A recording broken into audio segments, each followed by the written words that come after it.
Good evening, students. Welcome to our online portal of Sri Karni Academy and EduTech. तो दोस्तों मैं महेंद्र सिंह चौहान आपका करनी एकेडमी और एजुटेक के ऑनलाइन पोर्टल पर आपका हार्दिक स्वागत करता हूं। मेरा परिचय है, मैं जोधपुर का रहने वाला हूं। मैंने एमएससी बायोटेक्नोलॉजी में किया है और एमएससी बायोटेक के बाद मेरा सीएसए यूजीसी नेट जेआरएफ हो गया, टाटा जेआरएफ है, आरपीएससी सेट है, बीएड है, आरएससीआईटी छोटे मोटे कोर्सेज और भी कर रखे हैं। और इसी के साथ बात करते हैं बायोलॉजी के सिलेबस में। तो 12 बायोलॉजी में बात कर रहे हैं हम। तो 12 बायोलॉजी के सिलेबस में आज का टॉपिक है जो प्रकाश संश्लेषण फोटोसिंथेसिस, जो आपके क्यूरिकुलम का पार्ट है। ठीक है, तो अब बात करें सिलेबस के रिगार्डिंग, तो आरबीएसई और सीबीएसई सिलेबस के लेकर मंथन चल रहा है, क्योंकि समय काफ़ी निकल चुका है कि कौन से चैप्टर रखा जाए, कौन से चैप्टर कम किए जाए। ठीक है, लेकिन हम उसी चैप्टर को डिस्कस कर रहे हैं आरबीएसई में कि जिस चैप्टर को ना घटाया जा सके आपके सिलेबस में। तो बोर्ड पॉइंट ऑफ व्यू से काफ़ी इंपॉर्टेंट रहेगा। जी Neetu Rathore good evening. Kiran ji good evening. तो हम बात कर रहे हैं प्रकाश संश्लेषण के आज के हमारे टॉपिक की। तो प्रकाश संश्लेषण का जो टॉपिक है, तो उससे पहले मैं थोड़ा सा बताना चाह रहा हूँ जो हमें ऊर्जा मिलती है।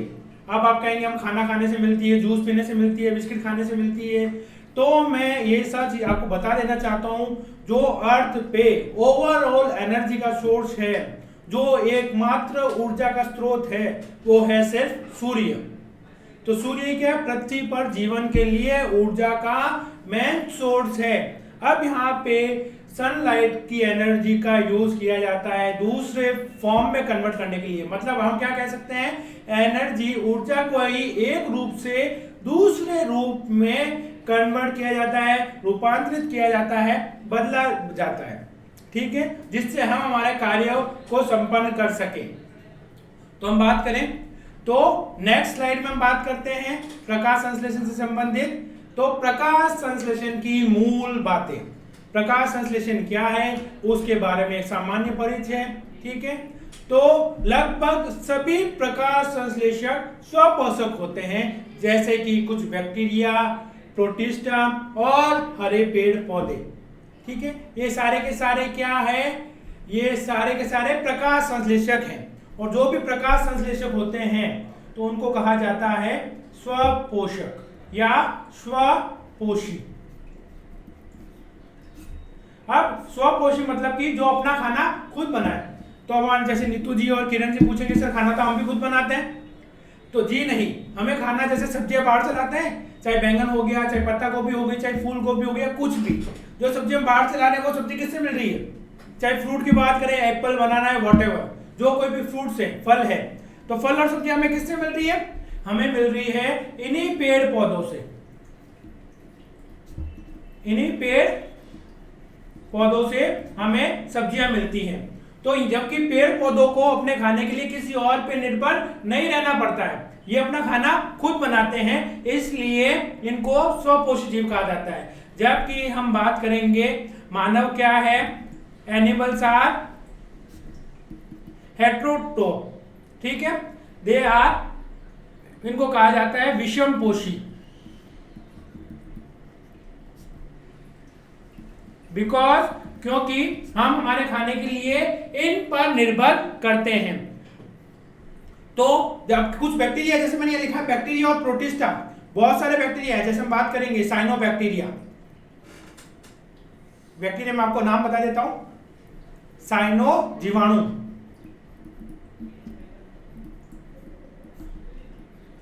साइनो जीवाणु।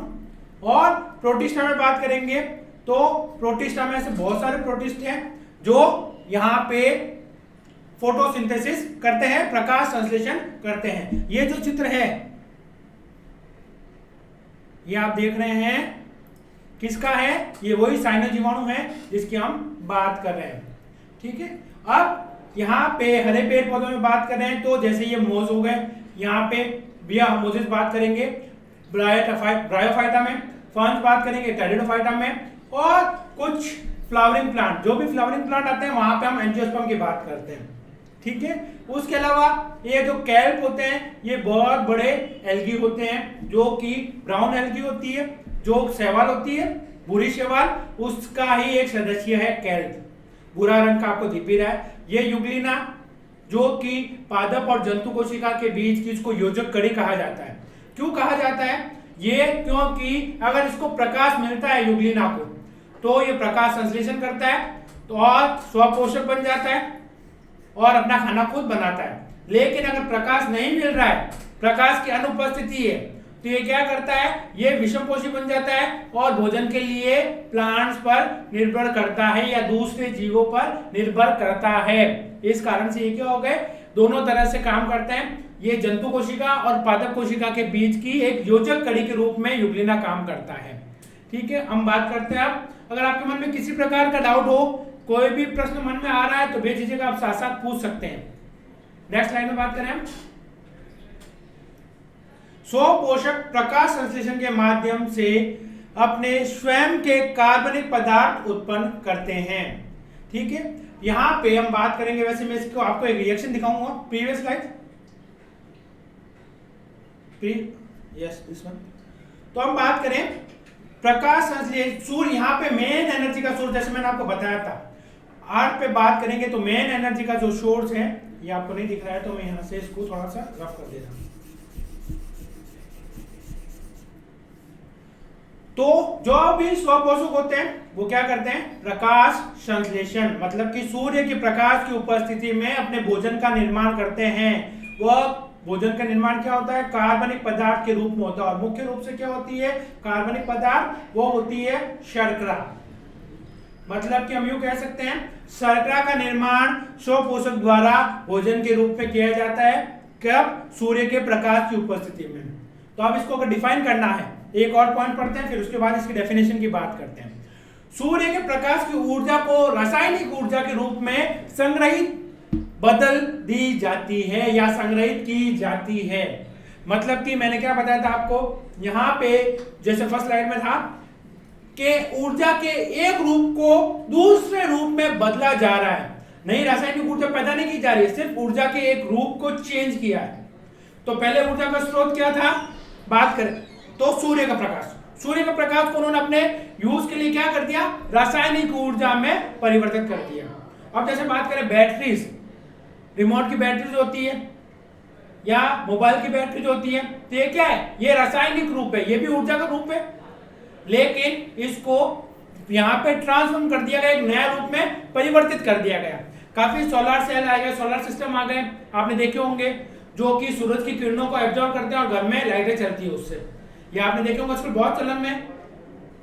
तो इन सारे क्या किया जाता है, मतलब कि ऊर्जा के एक रूप को दूसरे रूप में बदला जा रहा है। मुख्य रूप से हम ये कह सकते हैं। अगर हमें इस प्रकाश संश्लेषण को परिभाषित करना है तो हम कैसे करेंगे?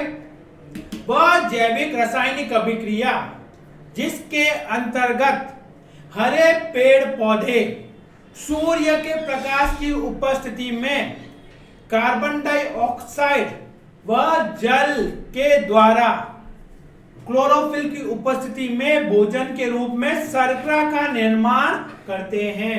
तो मेन उपस्थिति किसकी होगी? एक तो सूर्य का प्रकाश, दूसरा क्लोरोफिल या पर्णहरित, तो इन दो की उपस्थिति होगी। और यूज किसको करेंगे? कार्बन डाइऑक्साइड और जल का। ये कैसे? अभी आपको नेक्स्ट स्लाइड में हम रिएक्शन के रूप में दिखाते हैं। पौधों और अन्य प्रकाश संश्लेषण ऑटोट्रॉफ द्वारा प्रकाश ऊर्जा का संचयन। अब जो सनलाइट आ रही है, सूर्य का प्रकाश आ रहा है, उसका संचयन किस प्रकार से किया जाता है? यहाँ ऑटोट्रॉफ का मतलब क्या है? ऑटोट्रॉफ उनको कहा जाता है स्वपोषक को, जो अपना खाना खुद बनाते हैं।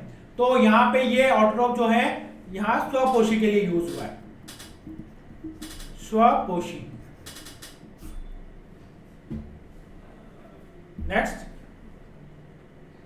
अब देखिए जो मैंने बात की थी पिछली स्लाइड में, उसी को डायग्रामेटिकली अब आपको सामने प्रस्तुत कर रहा हूं। यहां इसको देखिए, यहां पे क्या है? ये सूर्य, जो मैंने बताया था सूरज से ऊर्जा आ रही है। सूर्य के प्रकाश की उपस्थिति में हरे पेड़ पौधे, तो ये हरे पेड़ पौधे का भाग हो गई पत्ती।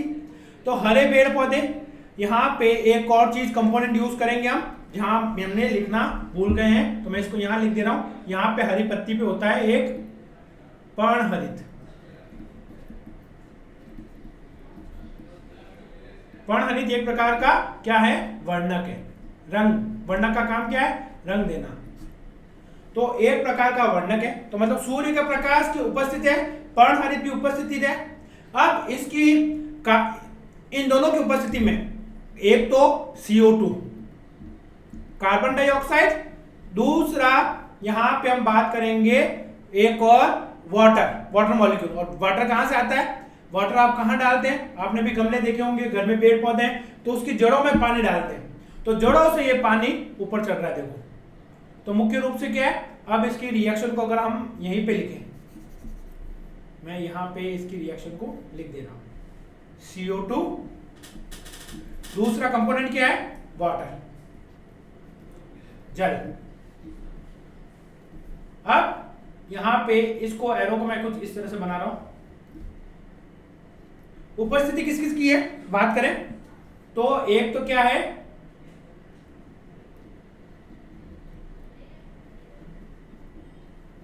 सूर्य का प्रकाश, सनलाइट,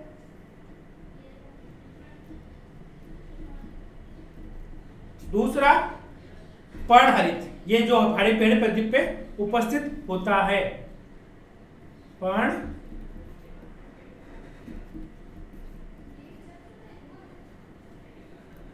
अब निर्माण किसका हो रहा है? इनका यूज हुआ है, एक तो शर्करा बनती है, शुगर, दूसरी ऑक्सीजन, तीसरा वाटर। तो ये तीन चीज बनेगी, तो हम इसको यहां कह सकते हैं एक शुगर, शर्करा, दूसरी ऑक्सीजन, तीसरा वाटर मॉलिक्यूल या जल के अणु।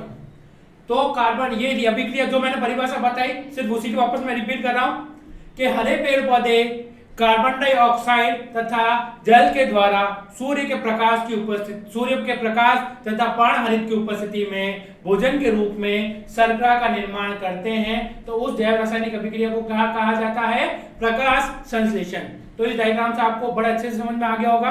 फिर भी अगर आपके मन में किसी प्रकार का डाउट या संशय है तो बेझिझक आप पूछ सकते हैं। नेक्स्ट लाइन में बात करें, ये देखिए ये पूरी ओवरऑल रिएक्शन है जो मैंने यहाँ लिखी, मुझे था यहाँ पे आपको क्लियरिटी विजिबिलिटी नहीं होगी। तो ये रिएक्शन को हमने बैलेंस करके दिखाया, संतुलित करके दिखाया। जो संतुलित करना आपने 10th में सीखा होगा, रासायनिक अभिक्रियाओं का संतुलित करना। तो यहाँ पे 6 अणु कार्बन डाइऑक्साइड के, 6 अणु जल के, उसके अलावा लाइट एनर्जी मतलब कि सूर्य का प्रकाश या प्रकाश ऊर्जा कह सकते हैं। तो उससे क्या मिला?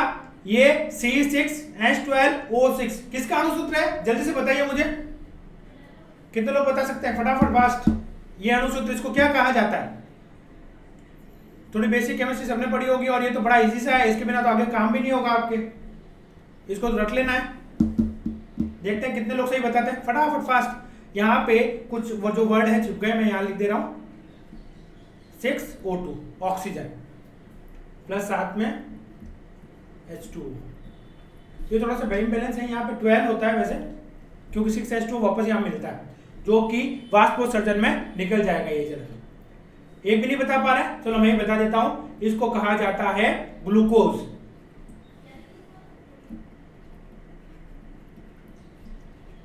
किसका निर्माण हुआ? ग्लूकोज। और ग्लूकोज क्या है? एक प्रकार की शर्करा। नेक्स्ट लाइन में बात करें, next one this one please. अब ये ओवरऑल वही स्लाइड आपको मैंने थोड़ा सा अलग व्यू में दिखाया है ताकि आपकी रिमेम्बरेंस, याददाश्त अच्छी बनी रहे। देखिए सन, सूर्य से क्या मिल रही है? ऊर्जा।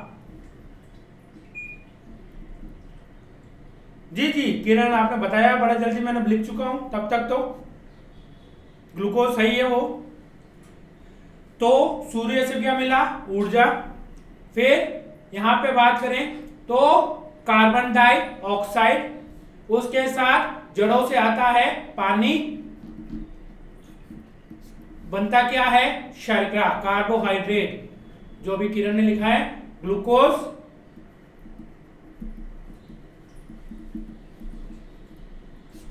ग्लूकोज या हम ये कह सकते हैं, और ग्लूकोज भी क्या है, एक प्रकार की शर्करा, तो उसका निर्माण हो रहा है। साथ में क्या बन रहा है, ऑक्सीजन। और आपको बड़ी इंटरेस्टिंग चीज बता देता हूं, जो आज हम सांस लेते हैं ऑक्सीजन, ऑक्सीजन को हम अंदर लेते हैं, CO2 को बाहर निकालते हैं श्वसन की क्रिया में, ये ऑक्सीजन का जो पृथ्वी पर इवोल्यूशन हुआ है, विकास हुआ है, जो ऑक्सीजन आई है वो इन्हीं पेड़ पौधों की बदौलत है, इसी प्रकाश संश्लेषण की अभिक्रिया की बदौलत है।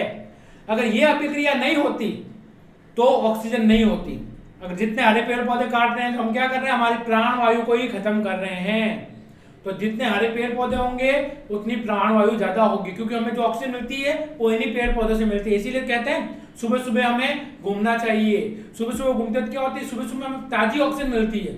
अगर कोई ऑप्शन हो सुबह और शाम घूमने का, तो सुबह की घूमना ज्यादा बेटर है। क्यों है, क्योंकि रात भर की शांत क्रिया के बाद जब हरे पेड़ पौधे सुबह प्रकाश संश्लेषण करेंगे सूर्य के प्रकाश में, तो ताजा ऑक्सीजन को वातावरण में छोड़ेंगे, और जब हम वही घूमेंगे तो वही ताजगी भरी ऑक्सीजन हमें मिलेगी। अगर इसकी बजाय अगर शाम को घूमने जाते हैं, घूम सकते हैं, कोई बात नहीं, लेकिन क्या होता है, दिन भर की हलचल से, दिन भर के जो हमारे व्हीकल्स घूमते हैं रोडों पे, पॉल्यूशन होता है, तो इनका पॉल्यूशन का इफेक्ट पेड़ पौधों पर भी तो होता है। वो कहीं ना कहीं जाकर के इन पेड़ पौधों की पत्तियों या पेड़ पौधों को अफेक्ट करता है। तो वही पर्पस यहाँ से ऑक्सीजन जो निकल रही है, ओवरऑल थोड़ा सा मिक्सचर होता है हम कह सकते हैं, लेकिन सुबह वाली जो प्योरिटी होती है वो शाम में नहीं मिलेगी आपको। तो सुबह वाला घूमना ज्यादा बेटर है। शाम को भी घूमना चाहिए, अच्छी बात है, दोनों समय घूमे हो तो मुख्य रूप से आपको ये चीज समझ में आ गई होगी।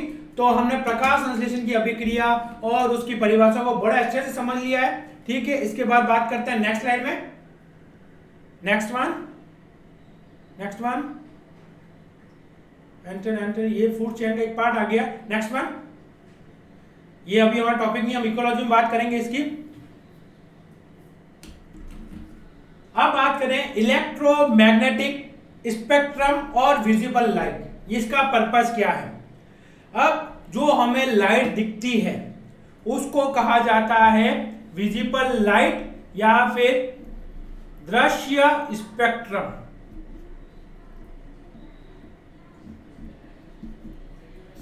दृश्य प्रकाश। अभी दृश्य प्रकाश का क्या मतलब होता है, दृश्य मतलब हमें इसी रेंज का, इसी परास का प्रकाश दिखता है, इसी तरंग दैर्ध्य का प्रकाश दिखेगा। प्रकाश तो यहां से शुरू हो जाता है, सूर्य से जो किरणें आ रही है ना, उसमें क्या क्या मिलेगा आपको, यहां आपको गामा रेज मिलेगी, गामा किरणें। फिर एक्सरे तो पता ही है ना, जो सब एक्सरे कराते हैं हम लोग, एक्सरे करवाते हैं, सीटी स्कैन, वहां पे जो एक्सरे हमारी फिल्म निकलती है, ये तो आपने सभी ने देखे होंगे, जो हड्डियों का ढांचा हमें देखने को मिलता है बाद में, तो वो किसकी बदौलत है, एक्सरेज की। ये किरणें भी कहां से, सूर्य के प्रकाश से आती है, लेकिन हमें नहीं दिखती है। उसके बाद बात करें, ये होती है अल्ट्रावायलेट, जिसको कहा जाता है पराबैंगनी किरणें।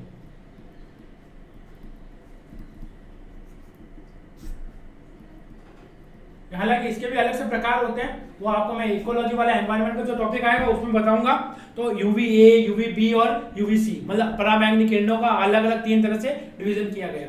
और ये इनमें से एक कैटेगरी जो होती है बड़ी खतरनाक होती है, जिनसे क्या हो सकता है, ये कैंसर को उत्पन्न कर सकती है। कौन सा रोग दे सकती है, कैंसर जैसी घातक बीमारी दे सकती है। उसके बाद बात करें नेक्स्ट, वो आ जाता है, नो प्रीवियस स्लाइड, इसके बाद पराबैंगनी के बाद जो किरणें आती है उसको कहा जाता है दृश्य स्पेक्ट्रम। इंद्रधनुष का नाम तो सभी ने सुना होगा, यह मैं इधर बता देता हूं, जल्दी बताइए इंद्रधनुष में कितने कलर होते हैं और कौन कौन से होते हैं, कितने लोग बता सकते हैं। इंद्रधनुष में कितने रंग होते हैं और कौन कौन से रंग होते हैं, पहले तो रंग बताइए कितने होते हैं। तो अभी इसको हम अल्ट्रावायलेट वाले के बाद विजिबल दृश्य को पार्ट छोड़ रहे हैं, क्योंकि आप लोगों को मैं उत्तर की प्रतीक्षा कर रहा हूं कि कितने लोग सही बता सकते हैं कि इंद्रधनुष के रंग। अब आपको बताना है इंद्रधनुष में, मेरा क्वेश्चन है कितने रंग होते हैं, कितने, बारिश के दिनों में अक्सर बनता है,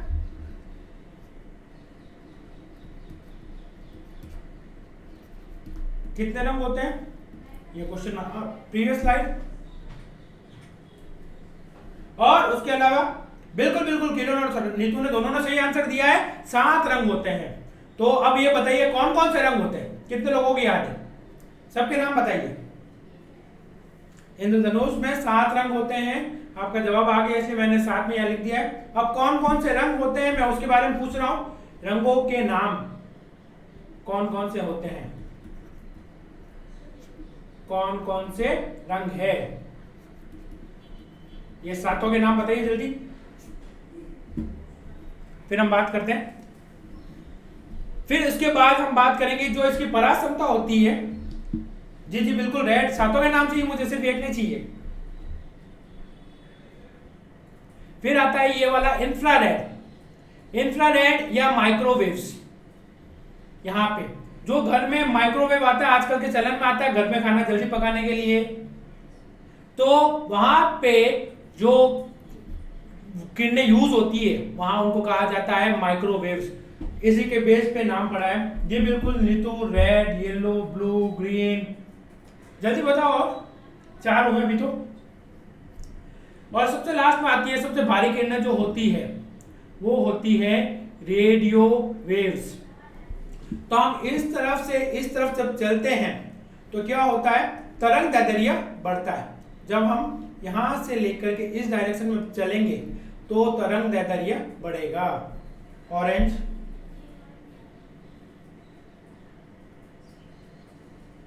वेरी गुड वेरी गुड। जी जी बिल्कुल, काफी सही जा रहे हैं, दोनों ही सही, नीतू ने भी सही बताया, किरण ने भी सही बताया। तो अब इसको याद कैसे रखेंगे आप, जिन्होंने भी नहीं बता पाए उन सबके लिए बता देता हूं उसको याद रखने का तरीका, कि 7 रंगों को कैसे याद करेंगे। तो हम जैसे मैं आपको एक चीज बता रहा था पहले, कि यहां से हम यहां जा रहे हैं तो क्या पढ़ रहा है, तरंग दैर्ध्य। तरंगों का क्या पढ़ रहा है, दैर्ध्य। और इधर से इधर चलेंगे तो क्या बढ़ रही है, इन किरणों की ऊर्जा। और यहां से यहां चल रहे हैं तो ऊर्जा का क्रम क्या हो रहा है, घट रहा है। ठीक है, तो अब बात करेंगे, हमें जो भी चीज दिखती है, चाहे आपको मैं दिख रहा हूं, ये जो पढ़ा रहा हूं वो चीज मैटर दिख रहा है, या कुछ भी आपके घर में ट्यूबलाइट है, दरवाजा है, वो सारी चीज दिख रही है। क्यों दिख रही है, क्योंकि वो इसी पराक्षमता में है, इसी दृश्य स्पेक्ट्रम में है, इसी दृश्य प्रकाश में है, इस कारण से वो आपको दिख रही है। तो उसकी पराक्षमता क्या है, 400 नैनोमीटर से लेकर के 700 नैनोमीटर है, इसके मध्य है। अगर इससे कम होती तो भी आपको नहीं दिखेगी, इससे ज्यादा होगी तब भी आपको नहीं दिखेगी। तो हमें क्या दिखता है, सिर्फ इंद्रधनुष दिखता है। इंद्रधनुष के 7 रंग दिखते हैं जो कि दृश्य प्रकाश का रूप है। और इंद्रधनुष के 7 रंग को आप कैसे याद रखेंगे, इतना सोचने की जरूरत नहीं है, इसको याद कर लीजिए विबग्योर। आपको सिर्फ ये याद रखना है। अब इसका मतलब वायलेट, इसका इंडिगो, इसका ब्लू, इसका ग्रीन, इसका येलो, इसका ऑरेंज और इसका रेड।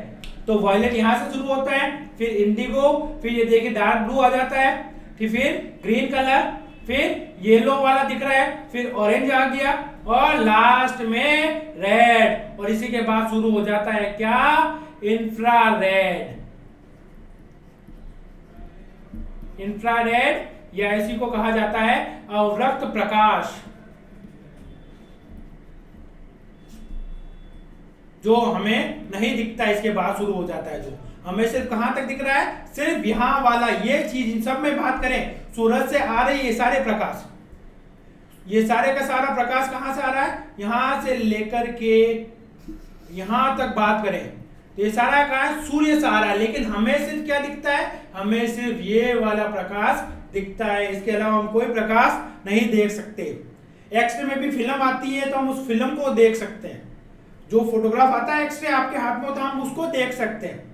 ठीक है, इसकी जो इमेज बनती है उसको देख सकते हैं। यूवी को भी नहीं देख सकते, यूवी तो वैसे ही खतरनाक है क्योंकि ये कैंसर कर सकता है। कैंसर कैसे करता है, इसका अलग से मैकेनिज्म है, आपके कैंसर वाला चैप्टर अलग से बीमारियों का, उसमें हम बात करेंगे। ठीक है, तो हम बात करें कुल मिला के माइक्रोवेव्स। आपके घर में जो माइक्रोवेव ओवन होगा उसके अंदर जो रेस किरणें चल रही है, क्या हम उसको देख पाते, नहीं देख पाते। बस हमने तो चाय का बंदा रखा या खाना रखा, वो गर्म हमें मिल जाता है। कितना फास्ट मिलता है, क्योंकि उसमें तरंग दैर्ध्य कितना ज्यादा है। ठीक है, तो ये चीजें अफेक्ट करती है। तो हमें मेनली हम प्रकाश संश्लेषण बात करेंगे, तो प्रकाश संश्लेषण जो होता है वो 400 नैनोमीटर से 700 नैनोमीटर के प्रीवियस स्लाइड इस परासमता के बीच में होता है। जब इस लाइट की रेंज के बीच में हो रहा है और प्रकाश संश्लेषण की किरणें जो आ रही है या पत्तियों पर जो प्रकाश गिर रहा है वो इसी परासमता का गिरता है, तो इसी कारण से पत्तियों पर प्रकाश संश्लेषण की क्रिया संपन्न होती है। इस कारण से इसको कहा जाता है PAR, फोटोसिंथेटिक एक्टिव रेडिएशन, प्रकाश संक्रियण रेडिएशन या विकिरण। प्रकाश सक्रियण विकिरण।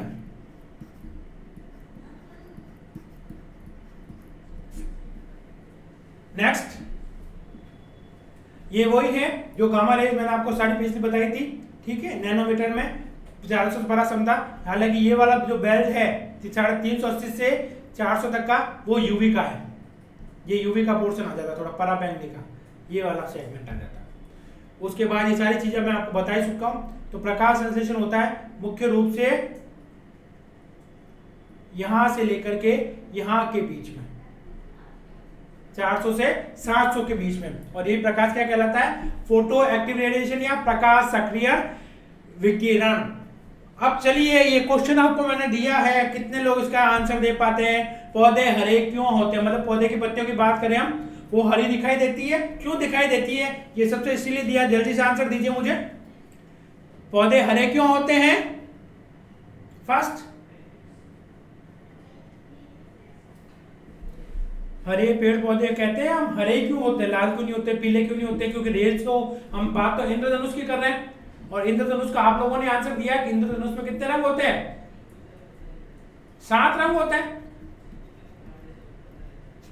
इंद्रधनुष में 7 रंग है, और वो 7 कौन से हैं? ये वाले विबग्यो। तो यहां पे हम सिर्फ हरे की बात क्यों कर रहे हैं? ब्लू क्यों नहीं कर रहे, इंडिगो क्यों नहीं कर रहे, वायलेट क्यों नहीं कर रहे, ऑरेंज? जल्दी बताइए, कितने लोग बता सकते हैं?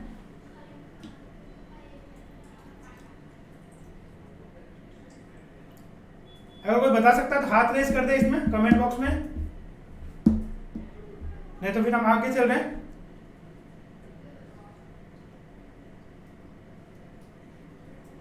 क्या लिखा है नीतू, समझ नहीं आ रहा है?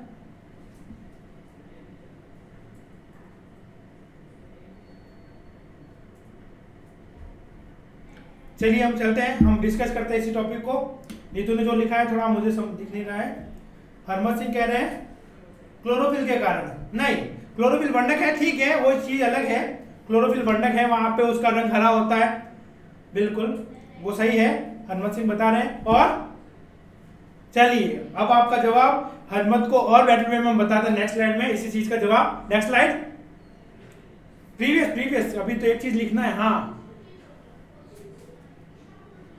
हमारी आंखों को, जैसे मैंने बताया, हमारी आंखों को क्या दिखते हैं? 7 रंग दिखते हैं, दिख रहे हैं?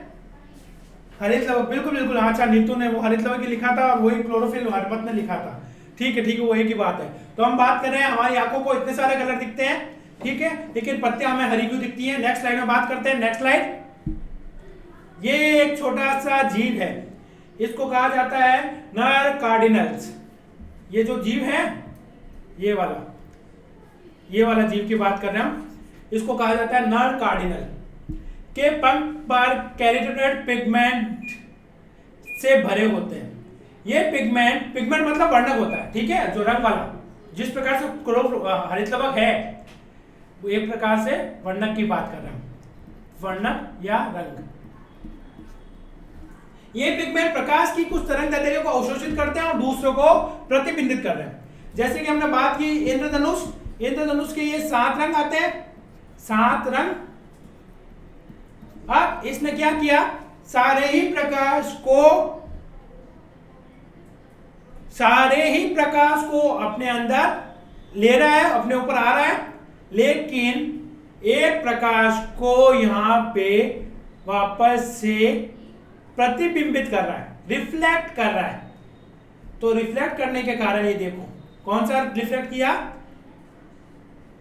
लाल रिफ्लेक्ट कर रहा है, प्रतिबिंबित कर रहा है, इस कारण से क्या दिखाई दे रहा है, लाल दिखाई दे रहा है।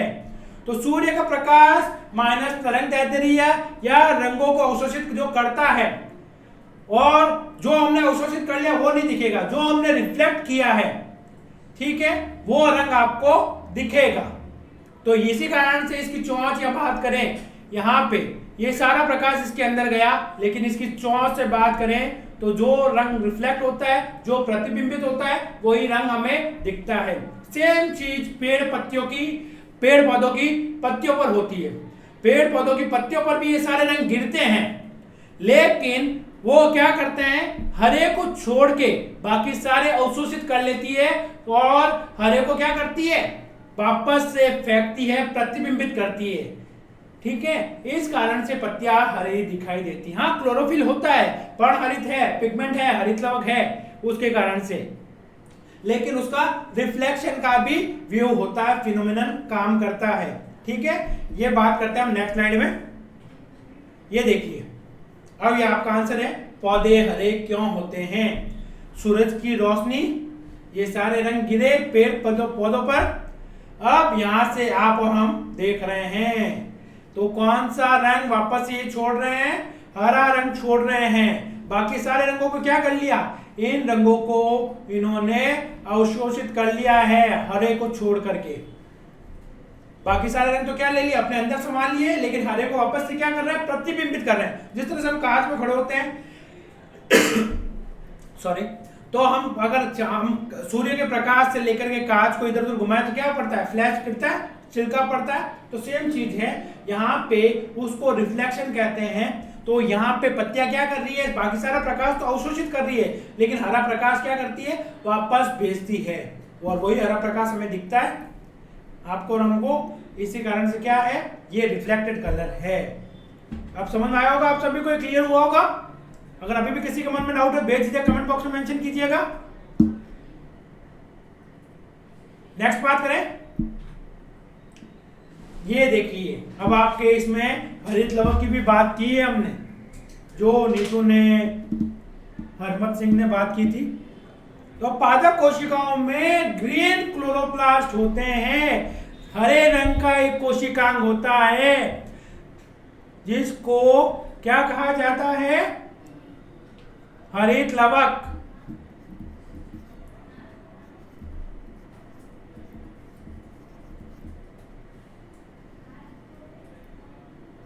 हरित लवक होता है। अब ये जो कोशिकांग है, ये हरित लवक की संरचना है, जो आपने कक्षा 11 में बहुत बखूबी पढ़ी होगी। लेकिन अगर फिर भी किसी के मन में डाउट होता है, कोई चीज समझ में ना आए, ठीक है, तो आप पूछिएगा मुझसे, मैं बता दूंगा, कोई दिक्कत नहीं। और क्लास 11 के हमारा अलग से वीडियो चल रहे हैं मेरे, तो उसमें आपको मैं इसका स्ट्रक्चर ऑफ सेल ऑर्गेनेल वाला चल रहा है हमारा, तो कल मेरी क्लास है उसमें, तो आप चाहें तो वीडियो देख सकते हैं। उसमें हम कल हरित लवक की भी बात करेंगे, इस कोशिकांग की। तो अभी हम बात कर रहे हैं क्लोरोप्लास्ट के लिए। तो क्लोरोप्लास्ट की थाइलेकॉइड झिल्ली को प्रकाश संश्लेषक रंजक यानी क्लोरोफिल कैरोटीनॉइड के साथ संसेचित किया जाता है। मतलब कि यही इसी क्लोरोप्लास्ट में ये जो हरे हरे दिखाई दे रहे हैं, यहाँ इनको कहा जाता है थाइलेकॉइड। क्या कहा जाता है,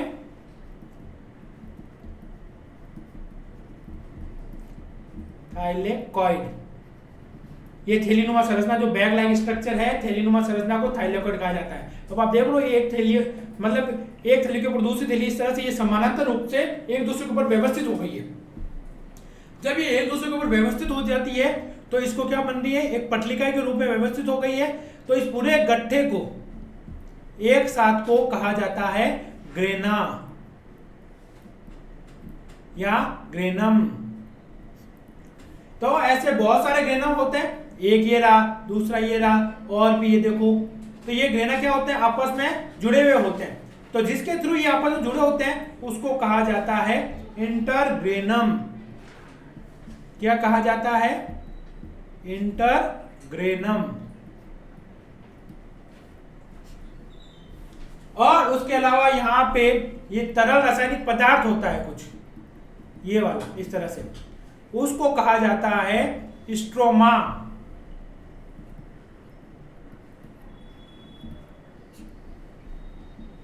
और यहाँ पे एक दो झिल्लियां होती है, एक तो ये बाहरी झिल्ली है, ये एक है आंतरिक झिल्ली।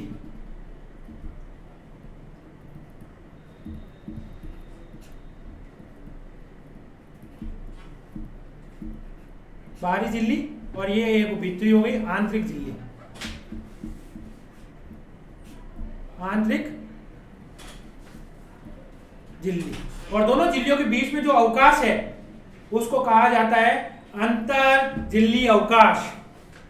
ठीक है, ये एक जनरल संरचना होती है क्लोरो हरित लवक की, और इसी में यहीं पे यहाँ पे हरे हरे रंगों में ही क्या होता है, पर्णहरित होता है, क्लोरोफिल पिगमेंट होता है, क्लोरोफिल वर्णक होता है या पर्णहरित वर्णक होता है, जो प्रकाश संश्लेषण की अभिक्रिया में सहायक होगा।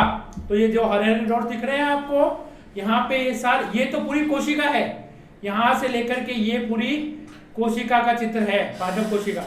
पादप कोशिका में ये जो हरे हैं ये क्या है, ये हैं क्लोरोप्लास्ट या हरित लवक। और एक कोशिका में बात करें सामान्य तौर पर पत्ती में, पत्ती की कोशिकाओं में एक कोशिका के भीतर इन हरित लवक की संख्या कितनी होती है, कौन बताएगा, जल्दी बताइए फटाफट। एक कोशिका में या एक पादप कोशिका में, पत्ती पर बात करें हम कि पत्ती पर उपस्थित पादप कोशिका में एक कोशिका के भीतर कितने हरित लवक पाए जा सकते हैं, जल्दी बताओ, फिर हम क्लास को, आज का सेशन हम एंड करते हैं। जल्दी, ठीक है, आप बताइएगा, बाकी इसका आंसर मैं आपको नेक्स्ट क्लास में दूंगा। अगर आपके आंसर आते तो हम अभी बात कर लेते। चलिए मैं भी बता देता हूं, यहाँ पे एक कोशिका के भीतर अगर पत्तियों में है तो हरित लवक की संख्या होती है करीब 20 से लेके 40। तो एक कोशिका में आपको 20 से 40 हरित लवक देखने को मिल सकते हैं। तो इसी के साथ ही हम आज की हमारी इस क्लास को विराम देते हैं, क्योंकि समय भी हो चुका है। और इसके बाद हम बात करेंगे प्रकाश की जो अभिक्रिया संपन्न होती है, भोजन का जो निर्माण होता है वो किस प्रकार से होता है। प्रकाश अभिक्रिया होती है, अप्रकाश अभिक्रिया होती है, उसमें प्रकाश वर्णक तंत्र काम करते हैं। वर्णक तंत्र के भी अलग अलग प्रकार होते हैं, वो अलग अलग लाइट लेते हैं, अलग अलग प्रकाश को अवशोषित करते हैं। उसके बाद किस प्रकार से पर्णहरित का रोल होता है, किस प्रकार से इस कोशिकांग का रोल होता है, और किस प्रकार से प्रकाश ऊर्जा को रासायनिक ऊर्जा में बदला जाता है, किस प्रकार से भोजन का निर्माण होता है, ये सारी चर्चा हम अपनी अगली कक्षा में करेंगे, नेक्स्ट लाइव सेशन में करेंगे। तो उम्मीद करता हूँ आज का आपको ये वीडियो अच्छा लगा होगा। और फिर भी अगर आपके मन में किसी प्रकार का डाउट होता है, प्रश्न उठता है, तो बेझिझक आप कमेंट बॉक्स में मेंशन कीजिए। ठीक है, आपको उसका उत्तर तुरंत प्रभाव से मिलेगा जैसे ही मुझ तक पहुंचेगा। और आप भी देते रहें, जिस प्रकार से हम लाइव क्वेश्चन पूछें और आपके जवाब भी हम आते रहेंगे तो मुझे अच्छा लगेगा, आपकी एक्टिवनेस भी। तो उम्मीद, आप इस वीडियो को लाइक करना बिल्कुल ना भूलें और शेयर कीजिए अपने फ्रेंड्स के, अपने रिलेटिव के साथ, जिनको ये मीनिंगफुल हो, जिनके लिए फायदेमंद हो, जिनके लिए काम का हो। और सब्सक्राइब करना तो हमारे चैनल को बिल्कुल भी ना भूलें, ताकि हमारे हर एक चीज की अपडेट्स आपको सबसे पहले मिल सके। तो इसी के साथ मैं महेंद्र सिंह चौहान अब आपसे आज्ञा चाहूंगा। जय हिंद।